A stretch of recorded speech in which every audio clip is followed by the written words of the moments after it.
बच्चों के लिए एक दिलचस्प कहानी, लडली शहजादी। एक दिन की बात है, एक छोटी सी शहरी लड़की जिसका नाम लडली था, जंगल में गुम हो गई। वो जंगल में फूलों की खुशबू, परिंदों की चरचराहट और दरख्तों की हंसी में खुशी से घिरी हुई थी। लडली ने जंगल में घूमते हुए एक परी को देखा जो एक फूल के पत्ते पर बैठी हुई थी। परी ने लडली को देखकर मुस्कुरा दिया और कहा, लडली, तुम मेरी मदद कर सकती हो। लडली ने परी की तरफ देखा और कहा, जी हाँ, मैं आपकी कैसे मदद कर सकती हूँ।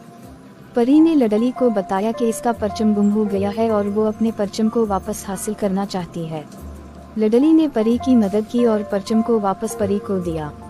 परी ने लडली को शुक्रिया कहा और एक जादुई चमकते हुए परचम को लडली के हाथों में दिया। जैसे ही लडली ने परचम को पकड़ा, वो एक शहजादी बन गई। परी ने लडली को दुआ दी कि वो हमेशा खुश रहे और अच्छी कामयाबी हासिल करे। लडली शहजादी ने परी का शुक्रिया अदा किया और जंगल से वापस शहर आ गई। अब वो एक खुशी से भरपूर जिंदगी गुजार रही है। मोरल: मदद करने से हमें खुद भी फायदा होता है।